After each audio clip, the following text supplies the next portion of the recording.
Bapak Ibu Saudara yang terkasih di dalam Tuhan, dimanapun saat ini Anda berada, mari kita persiapkan hati kita untuk kita masuk di dalam hadirat Tuhan. Mari berikan pujian dan penyembahan yang terbaik bagi Dia, sebab Dia telah mati dan bangkit bagi kita, dan Dia telah naik ke surga untuk menyediakan tempat bagi setiap umat yang percaya kepadanya. Mari bersama-sama kita berdoa. Terima kasih Tuhan. Terima kasih ya Bapa, kami bersyukur Tuhan. Jika saat ini Tuhan kami boleh hadir Tuhan. Kami boleh hadir untuk menyembah Engkau Tuhan. Kami merindukan pribadi-Mu lebih lagi menjamah setiap hidup kami Tuhan. Saat ini layakkan hati kami Tuhan untuk kami menghampiri tata kemuliaan-Mu Tuhan. Bertatalah Engkau atas setiap pujian dan penyembahan kami Tuhan. Terima kasih Tuhan. Terima kasih Yesus. Kami bawa hidup kami Tuhan. Tuhan, nama-Mu selalu di dalam doaku, berkuasa atasku. Tuhan, ku bawa rinduku, ku nyatakan Engkau Tuhan di hidupku. Bagi nama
bagi nama-Mu Tuhan.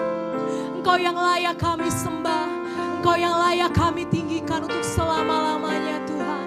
Saat ini Tuhan, kami mau lebih lagi memuji dan menyembah Engkau Tuhan. Terima kasih Bapa. Kami bersyukur Tuhan di dalam nama Tuhan Yesus. Haleluya. Amin. Kita percaya bahwa Tuhan kita adalah Allah yang terbesar dan termulia. Mari sama-sama kita bersorak. Haleluya.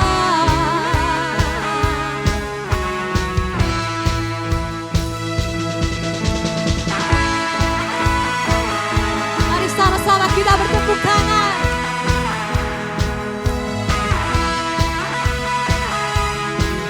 Katakan, segenap hati aku memuji, segenap jiwaku bernyanyi, karena Roh-Mu ada dalamku, Tuhan. Ku angkat tanganku memuji, ku angkat suara dan bernyanyi, karena Roh-Mu ada dalamku, Tuhan. Mari menari memuji, menari memuji, ungkapkan sukacita di hati. Sama-sama kita berseru, Kau terbesar dan mulia, ajaib semua perbuatan-Mu. Kau terbesar, Kau terbesar dan mulia, biarlah semua memuji-Mu. Segenap hati kami bersembah Tuhan. Mari semuanya bangkit berdiri. Sama-sama kita katakan, segenap hati aku memuji, segenap jiwaku bernyanyi, karena Roh-Mu ada dalamku, Tuhan. Ku angkat tanganku memuji, ku angkat suara dan bernyanyi, karena Roh-Mu ada dalamku, Tuhan. Mari menari memuji, mari menari memuji, ungkapkan sukacita di hati. Sama-sama kita serukan, Kau terbesar dan mulia, ajaib semua perbuatan-Mu. Kau terbesar dan mulia, biarlah semua memuji. Kau terbesar dan mulia, ajaib semua Tuhan, ajaib semua perbuatan-Mu. Kau terbesar dan mulia, biarlah semua memuji. Lebih lagi serukan, Kau terbesar dan mulia, ajaib semua perbuatan-Mu. Kau terbesar dan mulia, biarlah semua memuji-Mu. Biarlah semua memuji-Mu. Biarlah semua memuji-Mu. Amin. Haleluya.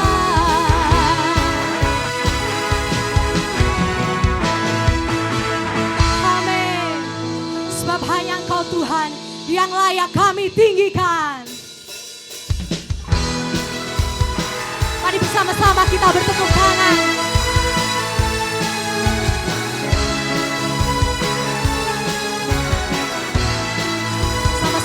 katakan, dasar dari yang ku harapkan,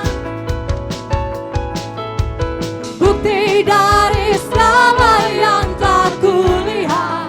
Iman berikan kami kekuatan, Iman berikanku kekuatan untuk melakukan perkara yang hebat, untuk melakukan perkara yang hebat. bersama Roh-Mu kami pasti menang. Ku pasti Tinggi nama-Mu dipuji, hormat kemuliaan, sorak kemuliaan dengan segenap hati, Raja keagungan. Hati kami bersorak, sebab Kau Allah yang ajaib. Sama-sama kita serukan. Kau tak biarkan pencobaan melebihi batas kekuatanku. Kau berikanku kemuliaan, semakin serupa dengan gambaran-Mu. Bersama Roh-Mu, bersama Roh-Mu kami pasti menang. Ku pasti menang. Sama-sama serukan. Tinggi nama-Mu dipuji, hormat kemuliaan, sorak-sorak, dengan segenap hati, Raja keagungan.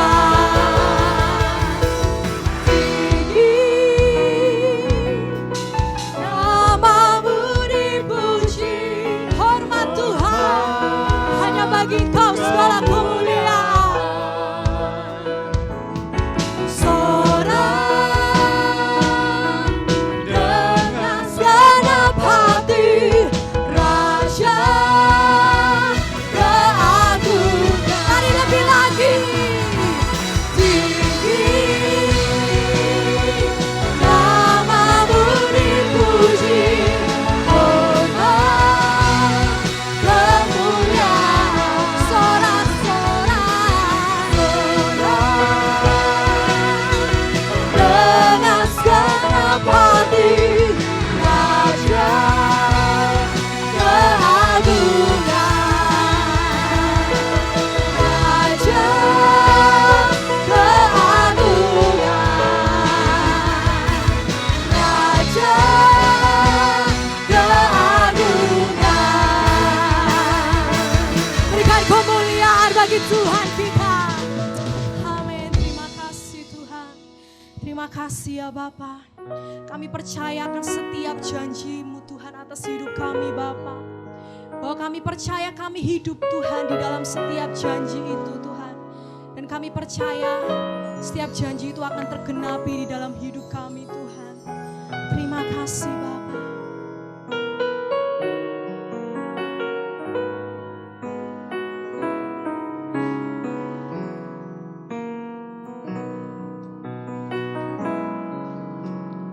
Ku nantikan janji Allah digenapi dalamku. Ku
Engkau beri atas kehidupan kami.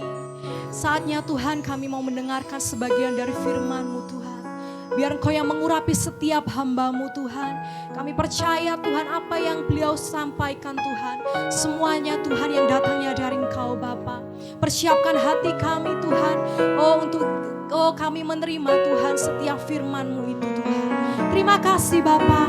Kami sambut firman-Mu itu Tuhan. Di dalam nama Tuhan Yesus. Haleluya. Amin. Salam Bapak Ibu sekalian yang dikasihi oleh Tuhan Yesus. Pada hari ini kita boleh mengadakan ibadah memperingati hari kenaikan Tuhan Yesus Kristus di tahun 2020 ini.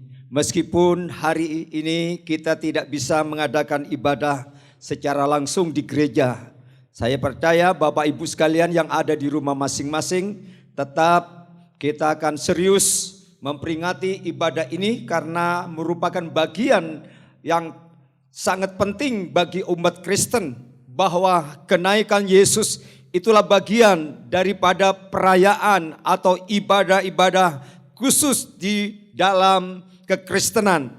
Karena di dalam ibadah ini kita tidak hanya sekedar memperingati secara agamawi, tetapi kita akan menerima, meresponi setiap janji-janji firman yang dikatakan oleh Alkitab di dalam firman-Nya. Sebab itu pada saat ini mari Bapak Ibu sekalian pastikan dulu untuk duduk dengan manis bersama keluarga, siapkan Alkitab masing-masing, siapkan catatan, bahkan siapkan konsentrasi kita, pendengaran kita kepada firman, supaya pesan-pesan firman yang saya ingin sampaikan kepada Bapak Ibu di rumah masing-masing kiranya menjadi bahagian daripada berkat-berkat rohani. Haleluya, puji Tuhan. Saya bicara tentang kenaikan Tuhan Yesus ke sorga.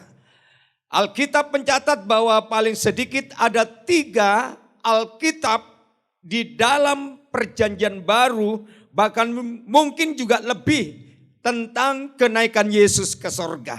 Karena itu salah satu kitab mencatat kenaikan Yesus di dalam Kisah Rasul pasalnya yang ke-1 ayat 6 sampai ayatnya yang ke-11. Kisah Rasul pasal 1 ayat 6 sampai 11, saya akan membacakan beberapa ayat ini dari ayat 6 sampai ayatnya yang ke-11. Maka bertanyalah mereka yang berkumpul di situ, Tuhan, maka engkau pada masa ini memulihkan kerajaan bagi Israel? Jawabnya, engkau tidak perlu mengetahui masa dan waktu yang ditetapkan Bapa sendiri menurut kuasanya. Tetapi kamu akan menerima kuasa kalau Roh Kudus turun ke atasmu. Dan kamu akan menjadi saksiku di Yerusalem dan di seluruh Yudea dan Samaria dan sampai ke ujung bumi. Sesudah ia mengatakan demikian, terangkatlah ia disaksikan oleh mereka dan awan menutupinya dari pandangan mereka. Ketika mereka sedang menatap ke langit, waktu ia naik itu, tiba-tiba berdirilah 2 orang yang berpakaian putih dekat mereka dan berkata kepada mereka, hai orang-orang Galilea, mengapakah kamu berdiri melihat ke langit? Yesus ini yang terangkat ke sorga meninggalkan kamu akan datang kembali dengan cara yang sama seperti kamu melihat dia naik ke sorga. Demikianlah pembacaan firman Tuhan pada saat ini. Dimanapun Bapak Ibu sekalian yang dikasihi oleh Yesus, biarlah kita akan melihat tentang berkat-berkat rohani pada saat kita sungguh-sungguh mengimani, meresponi, mendengarkan dengan baik apa yang Alkitab katakan kepada kita saat ini. Nah, saudara-saudaraku yang dikasihi oleh Tuhan Yesus, pada ayatnya yang ke-6 sampai ayatnya yang ke-11, saya akan memberikan beberapa poin atau paling sedikit ada 3 poin tentang kenaikan Yesus ke sorga. Ya, karena Yesus tidak hanya sekedar dicatat ya oleh Alkitab naik ke sorga begitu saja, Tentunya kenaikannya Yesus ke surga itu ada berkat yang disiapkan oleh Dia kepada umatnya. Karena Yesus tahu bahwa dengan kenaikan Yesus ke surga, pasti para pengikut-pengikut Yesus, khususnya 12 murid yang pernah tinggal bersama Dia selama kurang lebih 3,5 tahun, harus berpisah, ya, harus berpisah. Dan tidak bisa melihat lagi wajahnya secara fisik. Ya, karena dia sudah mati, dia sudah bangkit, dan bahkan dia sudah naik ke sorga. Nah, namun walaupun Yesus naik ke sorga, bukan berarti Tuhan Yesus membiarkan murid-murid dan pengikut-pengikutnya dibiarkan begitu saja. Justru dengan kenaikannya dia ke sorga, Tuhan ingin memastikan bahwa Dia memang Allah yang terus bertanggung jawab terhadap pengikut-pengikutnya yang percaya kepadanya. Karena itu pada saat ini saya akan melihat 3 hal yang Alkitab catatan di dalam ayat 6 sampai ayatnya yang ke-11. Hal yang pertama di dalam ayat 9 dikatakan bahwa Yesus itu benar-benar naik ke sorga. Jadi kenaikan Yesus bukan sebuah rekayasa. Karena Alkitab mencatat, baik di dalam kitab Injil Lukas, ya, itu dicatat di dalam pasal 24. Di dalam Alkitab berkata bahwa Yesus itu betul-betul naik. Disaksikan kurang lebih 500 pengikutnya di sebuah bukit. Di Bukit Zaitun. Pada waktu dia naik ke sorga. Bahkan sebelum dia naik ke sorga, dia masih sempat mengangkat kedua tangannya untuk mencurahkan berkatnya kepada mereka-mereka. Supaya mereka yang ditinggal, meskipun Yesus kini telah pergi ke sorga, tetapi berkat Allah itu tetap sama diberikan kepada mereka yang sungguh-sungguh setia mengikut Tuhan. Itu sebabnya dia angkat tangan, dia curahkan berkat kepada mereka yang menyaksikan peristiwa kenaikannya ke sorga. Di dalam kitab Markus pun mencatat bahwa Yesus itu naik ke sorga. Bahkan di dalam perjanjian lama, banyak nubuatan-nubuatan yang mengatakan bahwa Yesus naik ke sorga. Kitab Mazmur misalnya, dia bernubuat. Begitu juga di dalam kitab 1 Raja-Raja 19, dikatakan ayat 8, bahwa di situ Tuhan memberikan sebuah lambang perjalanan hidup Nabi Ilya.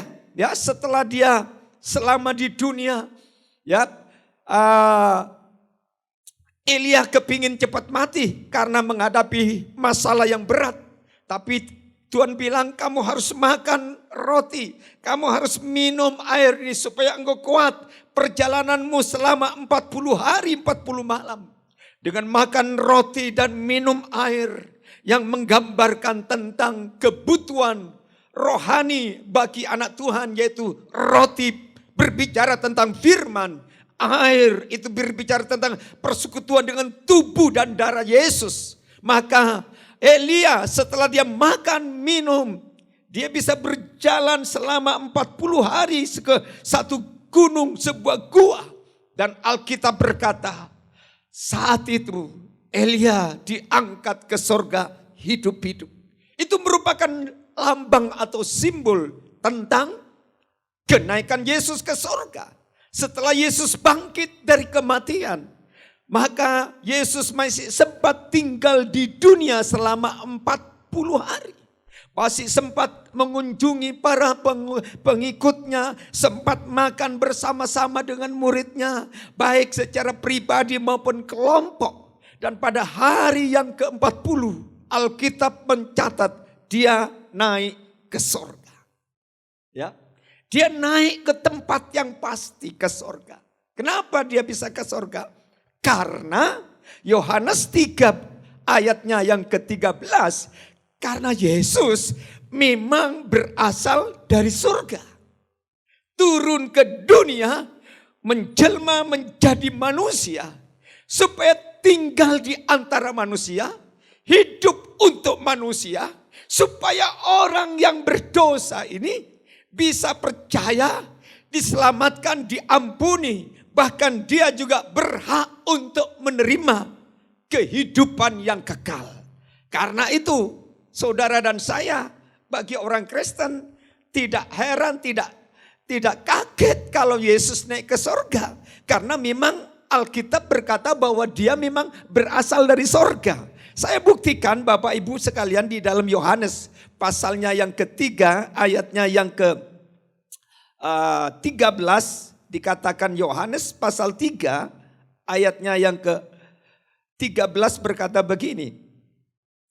Tidak ada seorang pun yang telah naik ke sorga selain daripada dia yang telah turun dari sorga, yaitu Anak Manusia. Nah, saudara, ayat ini saya percaya bahwa setiap manusia tidak hanya sekedar ingin hidup di dunia sekian tahun, sekian puluh tahun, 100 tahun. Kalau memang Tuhan izinkan kita bisa mencapai usia yang lanjut, puji Tuhan. Tetapi Alkitab juga berkata bahwa tidak selamanya manusia itu tinggal di dunia.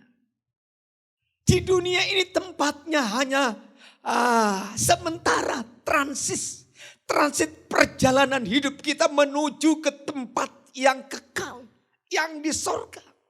Nah, untuk bisa masuk ke sorga, saudara dan saya satu-satunya harus percaya Yesus. Karena dia memang dari sorga. Dia menyiapkan sorga untuk saudara dan saya. Bagi setiap orang yang percaya. Kalau saudara tidak percaya kepada Tuhan Yesus, maka sorga hanya impian belaka.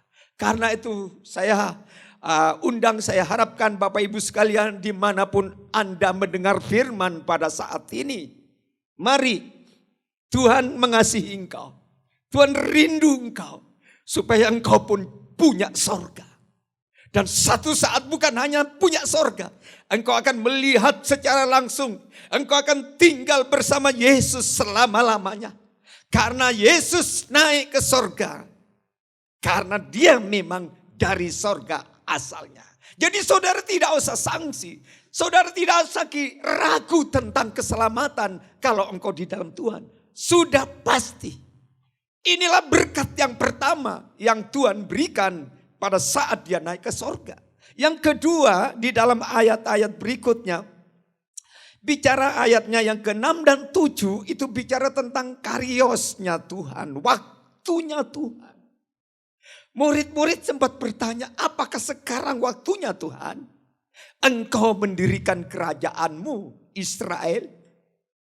Itu bukan urusanmu. Itu urusan Bapakku. Ini berbicara tentang waktu, saudara.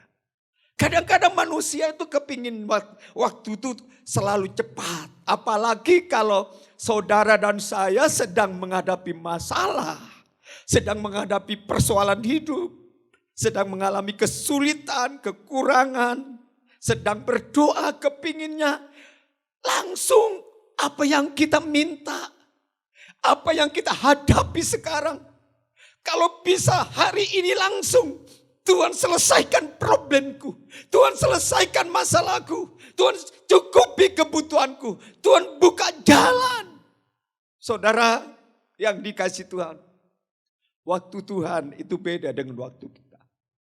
Alkitab berkata. 1 hari atau 1000 tahun bagi kita. Di hadapan Tuhan itu hanya 1 hari.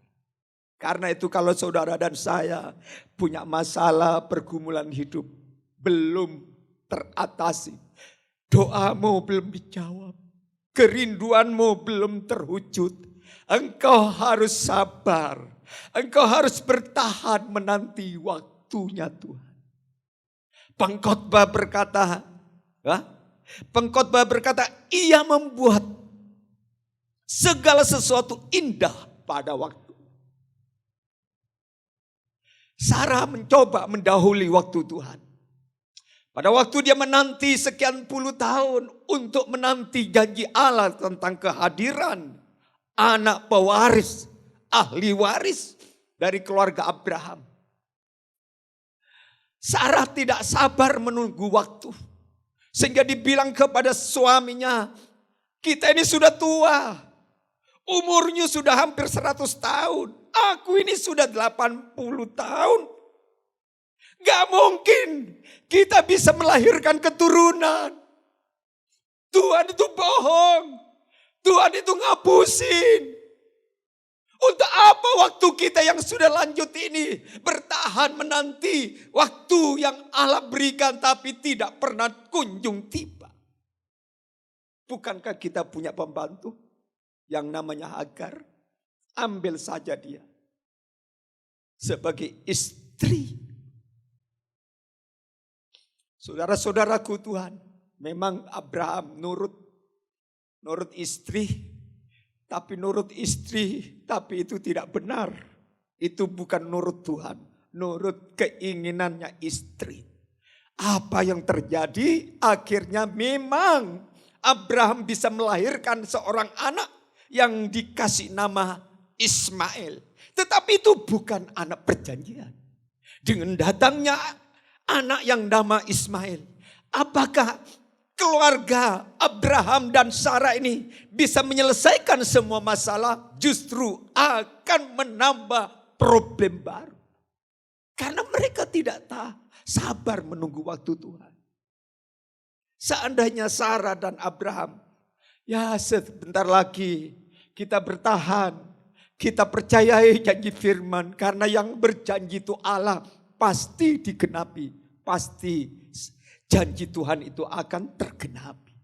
Nah saudara, pada waktu Abraham dan Sarah sudah kurang sabar menunggu waktu Tuhan. Memang dia lahir seorang anak yang namanya Samuel. Tetapi itu bukan anak perjanjian. Itu bukan anak perjanjian dari pihak Allah. Karena Alkitab sendiri di kemudian hari, akhirnya Sarah bisa melahirkan seorang anak perjanjian yang diberi nama Ishak. Nah, itulah orang yang kurang sabar menunggu waktu Tuhan. Itu justru menimbulkan problem baru. Karena itu Bapak Ibu sekalian, dimanapun kalian berada, dimanapun engkau mendengar firman, baik di Indonesia maupun di luar negeri, bertahanlah, bersabarlah. Pada saat doamu belum dijawab, pada saat persoalanmu belum teratasi, bersabar, bertahan. Saya percaya Allah tidak akan mencobai saudara dan saya melebihi daripada kekuatan kita. Kan pada saatnya Tuhan akan memberi jalan keluar sehingga kita cakap menanggungnya. Puji Tuhan, saudara-saudaraku yang dikasih Tuhan. Itu janji berkat kenaikan Tuhan. Yang kedua, nunggu waktu Tuhan. Ada pujian, nyanyian bicara tentang saatnya Tuhan, waktu Tuhan. Tetapi ada bagian yang ketiga yang tidak kalah penting, ayatnya yang ke-8. Ayatnya yang ke-8 di dalam Kisah Rasul pasalnya yang pertama tadi ada berkat yang ketiga ayat 8. Di situ bicara tentang janji Tuhan. Tetapi kamu akan menerima kuasa kalau Roh Kudus turun ke atas kamu. Dan kamu akan menjadi saksiku di Yerusalem, di seluruh Yudea dan Samaria dan sampai ke ujung bumi. Nah, ini bicara tentang janji Tuhan. Kamu yang percaya. Kamu yang percaya dimanapun engkau berada. Engkau yang percaya kepada Tuhan Yesus Kristus. Tuhan menjanjikan kuasa. Kuasa dalam bahasa Yunani dinamos, dinamit. Itu kekuatan-kekuatan supernatural. Saudara, satu contoh. Kadang-kadang kalau kita di dalam perjalanan, bawa mobil begitu ya, tiba-tiba mobil kita di stop. oleh seorang polisi lalu lintas. Mungkin oknum polisi lalu lintasnya ini postur tubuhnya tidak seberapa tinggi, kecil, biasa. Tapi dia pakai pakaian dinas polisi lalu lintas. Dengan satu alat semprit ya, prit gitu ya. Nah, saudara lihat mobil-mobil, entah itu mobil tronton, itu bis besar, itu ya kendaraan-kendaraan yang banyak. Pada saat polisi ini menyetop kendaraan yang besar dibanding dengan tubuhnya yang kecil. Waktu dia prit, maka supir itu harus memberhentikan kendaraan mereka masing-masing. Mereka harus tunduk, taat kepada perintah sang polisi. Walaupun hanya dengan alat yang sederhana. Kenapa? Polisi yang kecil bisa memberhentikan kendaraan yang besar. Karena polisi lalu lintas ini punya otoritas. Punya wewenang, punya kuasa. Ya, sehingga semua tunduk dan takluk. Itulah satu gambaran ya secara manusiawi. Nah, saudara dan saya, saudara lebih hebat dari polisi lalu lintas. Karena di dalam dirimu ada kuasa, ada otoritas. Sehingga di dalam kisah Injil Markus dikatakan kamu dikasih kuasa untuk menahan kuasa-kuasa kegelapan, untuk menahan orang-orang sirik yang ingin berbuat jahat kepadamu. Bahkan kalau ada orang yang merencanakan untuk meracuni kamu, Allah akan menjaga, melindungimu. Betapa hebat saudara. Karena itu milikilah kuasa ini. Kuasa apa itu? Adalah kuasa Roh Kudus. Apalagi hari-hari ini, saudara dan saya tidak cukup mengandalkan kekuatanmu sendiri. Tidak cukup dengan uang yang kita miliki. Tidak cukup dengan ilmu yang pernah kita raih di bangku-bangku kuliah. Untuk mengatasi keadaan dunia yang sedang melanda hari-hari ini. Hampir semua orang di dunia rasa takut, cemas. Baik orang miskin, orang kaya, pengusaha-pengusaha kelas bawah, menengah sampai kepada papan atas. Mereka semuanya khawatir, ketir-ketir menghadapi keadaan dunia sekarang. Hanya gara-gara virus corona. Nah, kalau saudara tidak mengandalkan kuasa Roh Kudus, kita akan tergilas dengan keadaan dan situasi dunia ini. Karena itu Bapak Ibu sekalian yang dikasih Tuhan, ayo Tuhan sudah menjanjikan Roh Kudus untukmu dan untuk kita. Yohanes 14 katakan, Roh Kudus itu seperti seorang penolong. Memang Yesus naik ke sorga. Tetapi Yesus katakan, aku akan kirim seorang penolong. Bukan ada di depan saja. Bukan hanya ada di belakang, bukan di kanan kiri. Tetapi penolong itu akan diam di dalam dirimu. Dia akan tinggal bersamamu selama-lamanya. Betapa untung, betapa bahagia hidup ini punya seorang penolong yang diberi nama Parakletos dalam bahasa Yunani. Penghibur. Untuk apa? Bukan hanya untuk menolong. Untuk bersaksi. Bersaksi tentang kebaikan Tuhan. Bersaksi untuk pelindungan Tuhan. Saudara, dimanapun engkau berada, engkau tidak boleh berdiam diri.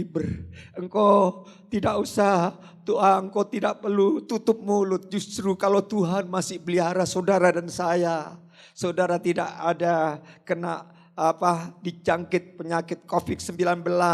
Sehat walafiat dilindungi oleh Tuhan. Justru kesempatan saudara cerita tentang kasih Tuhan. Tentang kebaikan Tuhan. Tentang pelindungan Tuhan. Tentang berkat Tuhan. Tentang pemeliharaan Tuhan dari hari ke hari. Sehingga saat ini kita ada dengan tubuh yang sehat. Oleh karena pertolongan Tuhan, oleh karena berkat Tuhan, oleh karena Roh Kudus yang ada dalam hidup kita. Haleluya, puji Tuhan. Nah, saudara yang dikasihi oleh Tuhan Yesus, kalau saudara tidak ada Roh Kudus, saudara stres. Saya juga bisa stres sebagai manusia. Tetapi dengan kuasa Roh Kudus, sehingga kitab Sakaria berkata, bukan karena kuatmu, bukan karena gagahmu, engkau hidup sampai di saat ini. Tetapi karena Roh Kudus. Roh Kudus adalah penolong, penghibur, penuntun, guru agung.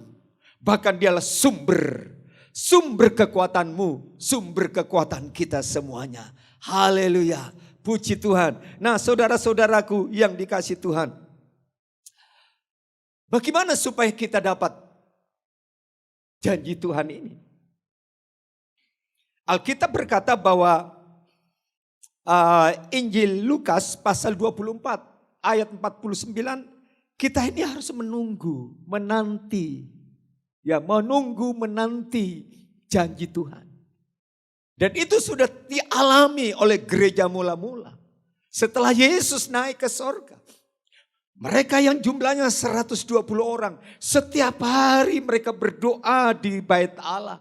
Setiap hari mereka sehati, mereka berkumpul setiap hari berdoa, meminta, menunggu janji Allah. Dan 10 hari ke depan, tepatnya pada hari Pentakosta, janji itu diberikan oleh Yesus kepada gereja mula-mula. Yaitu hari Pentakosta, 10 hari sesudah Yesus naik ke sorga. Kalau pada Bapak Ibu sekalian, kalau engkau ingin dipenuhi oleh Roh Kudus, saudara harus tekun doa, menyembah, beriman, menunggu supaya engkau dipenuhi oleh janji Tuhan yang dahsyat ini. Itu yang pertama, janji Tuhan tentang Roh Kudus. Tapi ada janji Tuhan untuk yang kedua. Di dalam ayatnya yang ke-11 dikatakan, malaikat berkata kepada pengikut-pengikut Kristus pada waktu mereka melihat, menyaksikan Yesus itu hijrah, naik, diangkat ke sorga. Ya. Tiba-tiba ada 2 malaikat berbicara kepada mereka. Kenapa kamu melihat Yesus yang naik ke sorga? Ingat bahwa satu saat Dia juga akan turun ke dunia untuk berjumpa dengan engkau, untuk menjemput engkau. Jadi ini janji Tuhan. Tuhan tidak hanya bicara tentang Dia naik ke surga, tetapi Alkitab berkata Dia akan datang kembali. Yohanes 14 ayat 1 sampai ayatnya yang ketiga. Mari Bapak Ibu sekalian, kita baca bersama-sama dari janji Tuhan yang luar biasa di dalam kitab Yohanes 14 ayatnya yang ke-1 sampai ayatnya yang ketiga. Janganlah gelisah hatimu, percayalah kepada Allah, percayalah juga kepadaku. Di rumah Bapakku banyak tempat tinggal. Jika tidak demikian, tentu aku mengatakannya kepadamu. Sebab aku pergi ke situ untuk menyediakan tempat bagimu. Dan apabila aku telah pergi ke situ dan telah menyediakan tempat bagimu, aku akan datang kembali dan membawa kamu ke tempatku, supaya di tempat di mana aku berada, kamu pun berada. Oh, ini janji yang luar biasa, saudara. Janji ini tidak bisa dibeli dengan uang berapapun uang yang kita miliki. Ini janji adalah janji Yesus secara gratis kepada setiap orang yang percaya, yang setia mengikut Dia sampai akhir hidup. Tuhan bilang, aku pergi Dia naik ke sorga. Dia menyiapkan tempat tinggalmu dan tempat tinggal saya. Kalau sudah selesai, kalau sudah waktunya, sudah kairosnya Tuhan, dia akan datang ke bumi. Diiringi dengan para malaikat-malaikat sembari musik-musik gereja ditiup oleh para malaikat, yaitu sangkakala berbunyi. Maka Alkitab berkata, orang-orang yang mati di dalam Kristus, orang yang mati di dalam iman kepada Yesus, pertama mereka akan bangkit dengan tubuh kemuliaan. Saudara, kebangkitannya bagi orang yang mati dalam Kristus memiliki tubuh kemuliaan. Tubuh yang tidak sakit, tubuh yang tidak rentan. Kalau sekarang saya dan saudara mempunyai tubuh yang rentan. Kena angin malam bisa sakit. Kena udara panas juga bisa pilek. Kena keadaan-keadaan bisa membuat tubuh ini lemah. Karena memang tubuh ini tubuh yang sementara. Ya, tubuh yang rentan. Karena berasal dari tanah. Makanya Bapak Ibu sekalian, saudara harus bersyukur kalau saat ini masih dikasih tubuh yang sehat. Kalau saudara hari-hari ini kondisi tubuhmu sakit, kau tidak usah takut. Kau tidak usah khawatir. Alkitab berkata, oleh bilur-bilurnya engkau disembuhkan. Siapa yang saat ini sakit? Engkau sakit kanker kah? Engkau sakit darah tinggi kah? Engkau sakit tumor kah? Engkau sakit diabetes kah? Engkau sakit asam urat kah? Engkau sakit macam-macam sakit yang berat. Pada saat ini angkat tanganmu. Pada saat saya berdoa, engkau yang sakit di rumah masing-masing, engkau disembuhkan oleh korban Yesus. Oleh korban Yesus di atas kayu salib. Yang percaya disembuhkan. Ini tubuh kemuliaan, tubuh yang sementara. Dan rumah kita pun, kita punya remuas di rumah masing-masing. Ya ada yang kaya mungkin bisa punya rumah yang megah, bisa bangun yang rumahnya mewah, interiornya yang serba wah, perabotnya serba wah. Tetapi tidak semua juga anak Tuhan punya rumah yang mewah. Ada juga anak Tuhan yang hanya bisa kontrak dari tahun ke tahun selalu memperpanjang. Ya, mungkin rumah saudara, ya katakanlah rumah gubuk, semi permanen. Sangat-sangat sederhana, kalau musim hujan selalu bocor. Saudara tidak usah putus asa. Kalau Tuhan belum memberi rumah permanen untuk kalian, engkau tidak boleh berkata, Tuhan kok tidak adil. Kenapa sih dia kok cepat bisa punya rumah sendiri? Aku sudah kerja banting tulang sekian tahun, sekian puluh tahun kok. Dari tahun terus kontrak. Jangan kau putus asa. Mungkin Tuhan masih menguji kesabaran. Menguji keulutanmu. Mungkin juga engkau diuji oleh Tuhan supaya engkau tahu pakai hikmat. Supaya kalau punya uang jangan disalahgunakan. Ada orang sudah diberkati sedikit sudah disalahgunakan. Seharusnya uang itu bisa untuk bangun rumah. Dipakai untuk berjudi. Untuk pakai minuman-minuman keras. Dipakai kepada hal-hal yang ya tidak berguna. Akhirnya uangnya habis. Seharusnya Tuhan sudah kasih berkat. Ini Tuhan, bukan buat Tuhan itu tidak adil. Kita yang salah. Karena itu dengan kesalahan ini, kita harus memperbaiki kesalahan. Supaya ke depan Tuhan kasih berkat. Ya, tempat yang layak. Nah, saudara yang dikasih Tuhan. Kalau fisik ini punya tempat.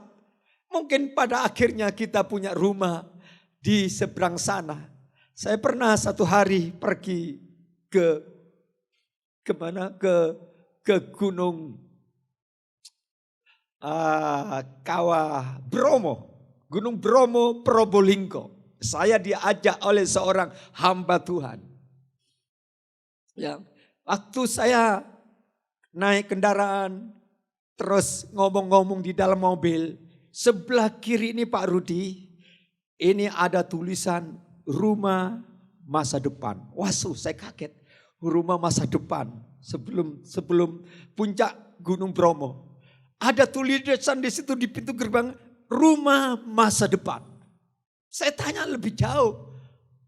Jadi orang-orang Probolinggo yang punya kekayaan ya bangun rumah di sini. Udah Pak.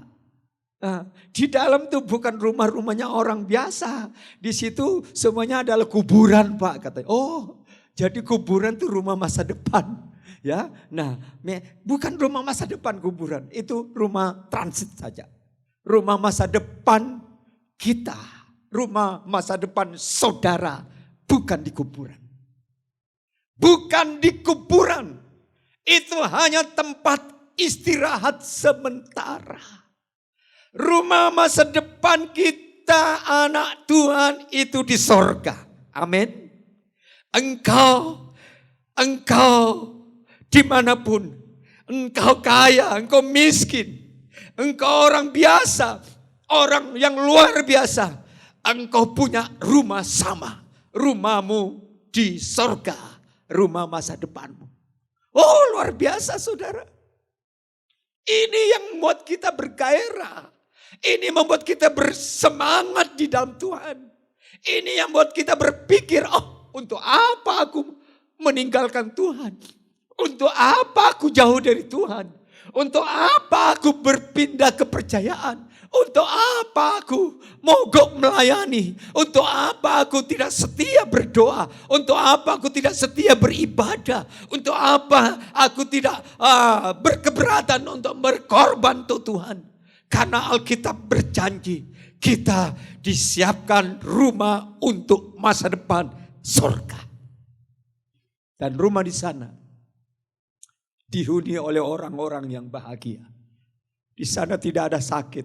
Di sana tidak ada susah. Di sana tidak ada perkampungan. Di sana tidak ada tetesan air mata. Di sana tidak ada orang yang namanya kelaparan. Di sana tidak ada orang diserang virus corona. Di sana orang-orang yang di sana itu adalah orang yang sempurna. Karena mereka memasuki satu tempat itu yang disebut adalah tempat keabadian. Kekekalan bersama dengan Tuhan. Karena itu kejarlah masalah kekekalan. Cari terus. Apapun risikonya. Apapun tantangannya. Apapun penghalang membuat engkau kehilangan surga. Engkau tidak boleh kalah. Engkau tetap setia sampai akhir hidupmu. Sorga itu menjadi bagianmu dan menjadi bagian kita. Dan orang yang ada di sorga, kita bisa bertemu kembali dengan orang tua kita yang sudah mendahului. Dengan saudara kita yang sudah mendahului. Atau mungkin dengan suami kita yang sudah dipanggil Tuhan lebih awal. Atau dengan family sanak saudara kita akan ketemu kembali di tempat yang baru. Di sana kita akan beriorni dari kekal sampai kekal. Puji Tuhan, diberkatilah Bapak Ibu sekalian yang mendengar firman pada saat ini. Dimanapun Anda berada, pastikan Tuhan hadir di hatimu. Dia siap untuk memberkati. Dikala engkau berdoa dengan sungguh-sungguh, angkat tanganmu, engkau yang sakit, Tuhan akan menyembuhkan. Punya masalah rumah tangga, ekonomi, pekerjaan, masa depan, studi dan lain-lain.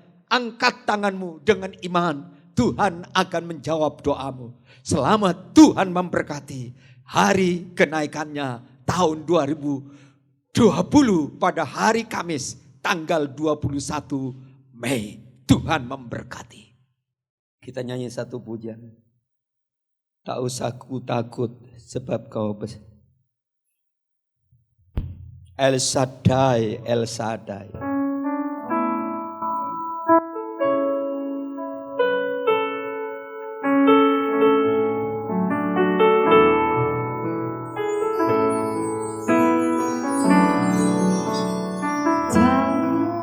usah ku takut.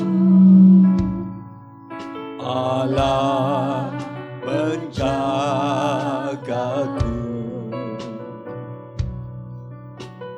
tak usah ku sembah. Yesus peliharaku,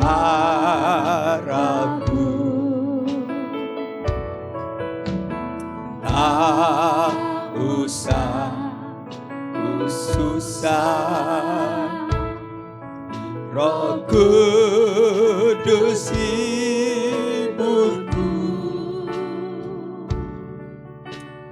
tak usah ku cemas. Dia memberkatiku.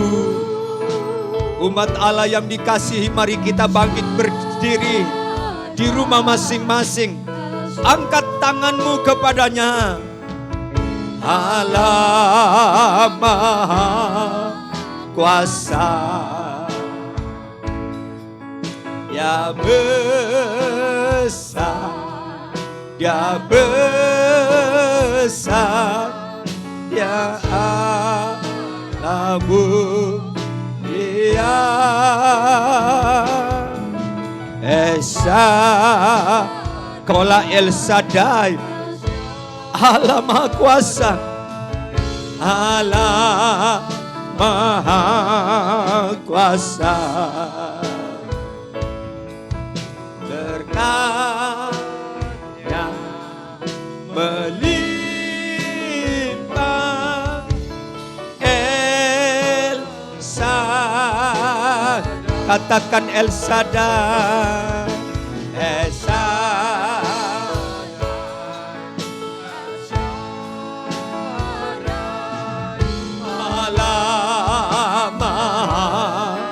Kuasa, Dia besar, Dia besar, Esa Dia mulia, Esa Esa Allah Maha Kuasa. Berkatnya melimpah, El Shaddai, berkatnya melimpah, El Shaddai, berkatnya melimpah, El Shaddai.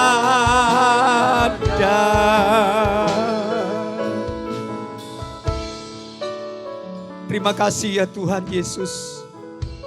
Hari ini kami boleh memperingati hari kenaikan-Mu ke sorga. Di tahun 2020. Meskipun kami tidak bisa hadir di dalam rumah-Mu. Kami beribadah di rumah kami masing-masing. Kami percaya berkat Allah tidak akan kurang. Berkat-Mu tetap sama untuk memberkati setiap umat-Mu dimanapun mereka tinggal dan berada. Karena Engkau Allah yang maha tahu, Allah El Shaddai, Allah yang memberkati setiap pergumulan anak-Mu. Karena itu pada saat ini kami berdoa, oh seberapa yang sudah mendengar firman, kami percaya Roh Kudus berbicara lebih lagi, lebih dalam lagi kepada setiap hati. Biar mereka yang mendengar, mereka meresponi firman. Mereka tidak takut menghadapi masa-masa yang akan datang. Karena kami punya Allah, Allah Immanuel, Allah yang sudah mengutus, oh Roh-Mu yang kudus untuk tinggal diam di rumah hati kami masing-masing. Sehingga dimanapun kami berada, kami tidak perlu takut. Tuhan beserta dengan kami. Oh Roh-Mu tetap menghibur kami. Roh-Mu menemani kami. Kalau ada yang sakit, angkat tangan-Mu kepada Tuhan. Dia mau menyembuhkan-Mu pada saat ini. Di dalam nama Tuhan Yesus, tangan-tangan yang terangkat, Mereka sakit hipertensi, sakit kencing manis, sakit kolesterol tinggi, sakit jantung, sakit bermacam-macam sakit apa yang dialami mereka saat ini. Dan mereka percaya kepada firman, oleh bilur-bilurnya Engkau menyembuhkan mereka. Di dalam nama Yesus, apapun penyakit mereka disembuhkan oleh Tuhan, dipulihkan oleh Tuhan, sehingga mereka keluar sebagai pemenang.